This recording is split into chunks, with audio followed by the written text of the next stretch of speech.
Running is awesome, and that's a fact. I've grown to love the sport so much over the past few years, and I want others to love it as much as I do. However, there are 10 hard facts about being a runner that you need to know about, so they don't surprise you when they do appear. They've happened to me, and they will certainly happen to you. It's inevitable. I wish I could say that running is all sunshine and rainbows, but it's not. And it never will be. And it never gets easier. So let me share these 10 hard facts with you so you can be prepared to handle them like a champ when they do happen. The first hard fact about being a runner is running is hard. It's a physically demanding activity that can be challenging and uncomfortable, especially when you're pushing yourself to go further and faster. You're going to experience pain, whether it's shin splints, blisters, muscle soreness. Running can cause physical discomfort in anybody, not just beginners. And that is your first hard fact about being a runner. Everyone will have an opinion, even the overweight neighbor that smokes next door. Or how about the friend who knows everything about everything?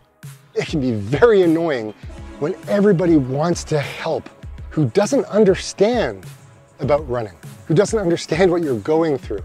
Look, everybody wants to be friendly and they want to be able to help somebody in need. So what I would suggest is source out people who relate to you, right? Find a coach who relates to you. Or if you can't afford your coach and that's not something that you want to go down, find somebody on YouTube, wink wink, who knows a little bit about what you're going through. Look, there's a lot of different ways of training, whether you're using the Maffetone method, whether you're using 80-20, whether you're going to be on the track doing 800-meter repeats. Look, there's a lot of different ways of training. And so getting your information from reliable sources is a really good way to go about doing this. The third hard fact about being a runner is injuries can and will happen. Running puts a lot of stress on your body, and injuries such as runner's knee, plantar fasciitis, and stress fractures are very well common. You know, pulled muscles, it happens. And the thing that I find is when I run faster, that's when I pick up those injuries. I'm not saying that running slow won't get you injured. However, the chances of being injured when you run faster tend to drop quite a bit. Look, I'm no running coach. I'm just a guy who started off running, who came up with a YouTube channel, and now here I am. But I've gone through a lot of these processes over the last 10 years. And so by doing this, and by going through and learning and journaling and figuring out what works and what doesn't, I've come to realize that it's inevitable. It's gonna happen. And if it's something that you're saying that, look, it's not gonna happen to me, guess what? You're gonna be living a fantasy because you will get injured, you will have to go through the recovery, you will come out understanding a lot more about your body than you ever thought that you would. The fourth hard fact about being a runner is motivation can wane. There will be days that you don't feel like going out for a run. It can be difficult to stay motivated and stick to your training plan. However, if you have a goal race, if you have something that you're striving towards, it will certainly make the training much more enjoyable and you will stay on track. Look, I have wanted to throw in the towel many times. And I mean literally just stop the sport altogether. However, I found my why when it comes to running. I know why I'm running. And for me, I hold on to that because I want to be able to draw upon that when it's needed, when times get really hard, when I get frustrated, when I'm not seeing results, when I'm injured. I can go back to the why and go, this is why I started running. Don't lose sight of it. Use it to bring you back into a state of mind that can help you stay focused and push forward through these adversities and get to where you want to be in your running goals, in your fitness. The one thing that I've always said is, if you can get out the front door, you will not regret going for a run. You can put it in your head and say, look, after the first kilometer, I'll quit. I won't go anymore. Guess what? You're gonna run the whole time. You're not gonna stop. You're going to enjoy the sport. You're going to be like, you know what? I'm so much happier I went out for this run when I didn't want to run. And to be quite honest, at the end of the day, it's probably going to be one of your better runs. The fifth hard fact about being a runner is plateaus are normal. It's common to hit a plateau in your running progress where you don't see improvements in your times or your distance. I've been here many a times, and sometimes I get very discouraged when I see this. And I'm like, I'm going out and I'm running every day. Why aren't I seeing any improvements?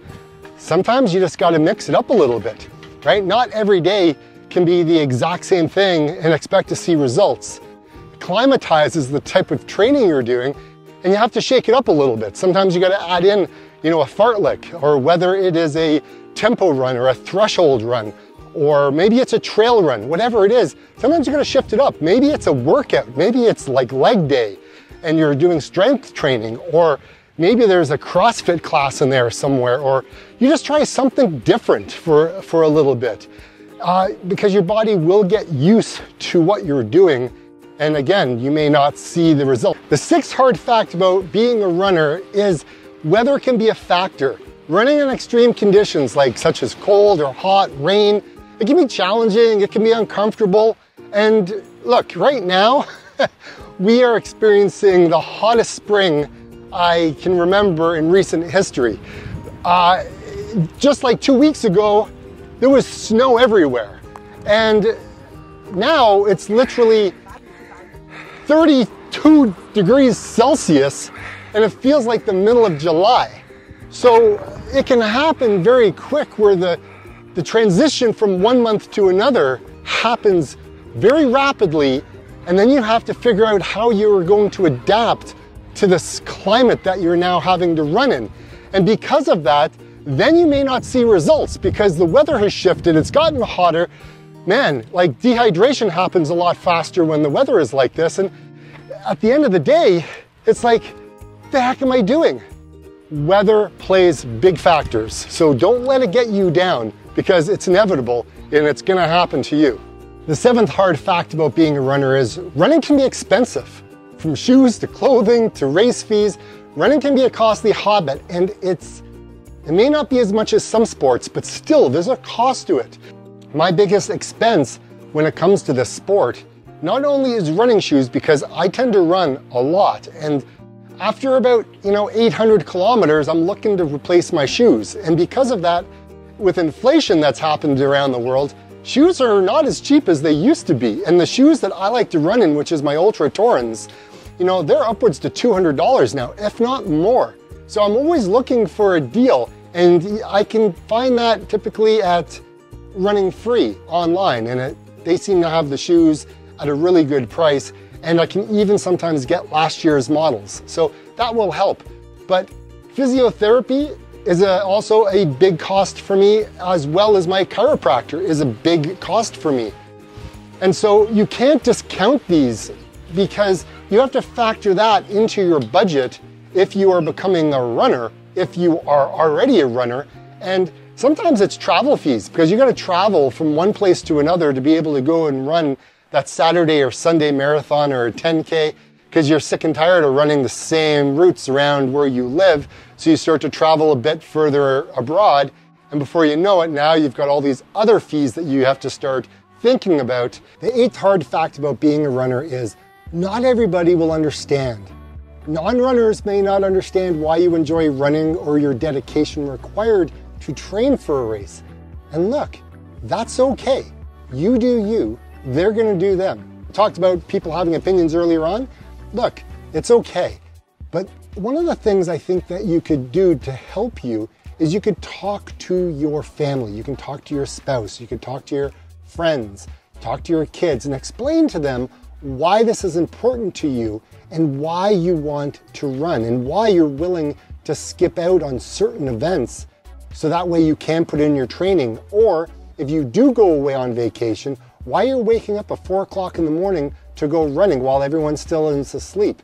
That way you can get it in and still enjoy your holiday with your family.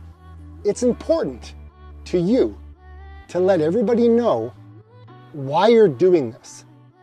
Because otherwise, you may get a little bit of you may get a little bit of pushback from everybody saying, look, you never spend any time with me. Why aren't you coming out, going to the bar or the club or whatever it is, or why can't you do this? The 10th hard fact about being a runner is it's addictive.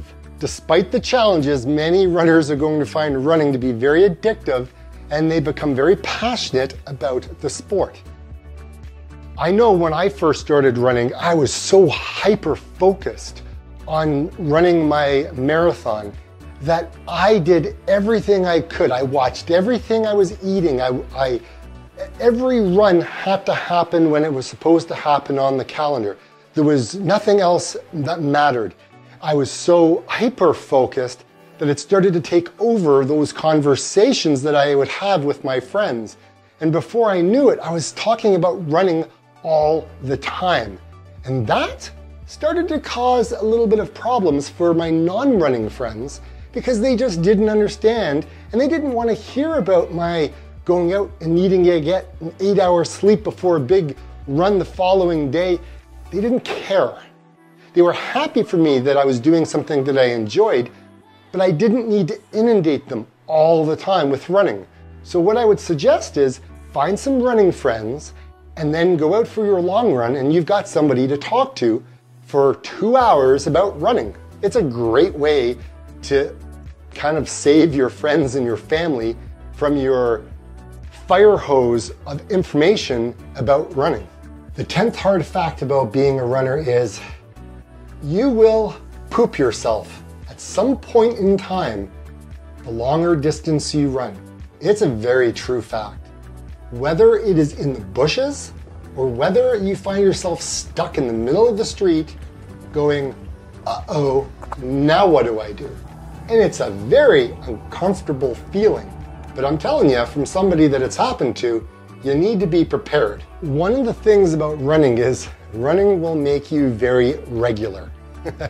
Look, these are things that people may not want to talk about, but I'm okay to talk about them because it's inevitable. It's going to happen. It is a fact. You will or can poop yourself while you're on a run. Specifically, if you're trying to get a certain pace, so you're doing everything you can to set a PR or whatever it is.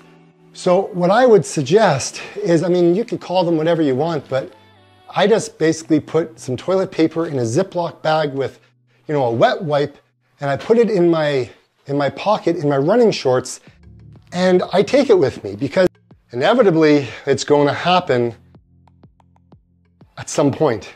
So I also have to think about where am I going to run today that I'll be able to quickly go off into the bushes, do my business. No one will know.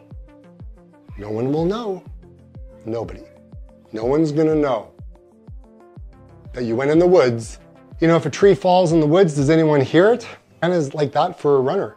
If a runner goes in the woods, does anybody know about it? Does anybody hear it? 9 times out of 10, I don't think so. However, if you're me, I have stories I could tell you where I've been interrupted and it's very embarrassing, but I'm not gonna go down that road. I am not gonna expose myself and share that with you.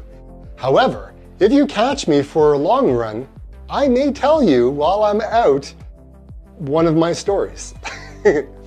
But that is an inevitable fact that you can and will poop yourself. So be prepared wherever you are, because the other fact is, depending on the type of fuel that you are fueling yourself, specifically, if you're going out for a half marathon or a marathon training and you're, out 15 miles out and you're fueling yourself, you're also consuming a lot of gels, hyper-processed products that may not sit with your GI.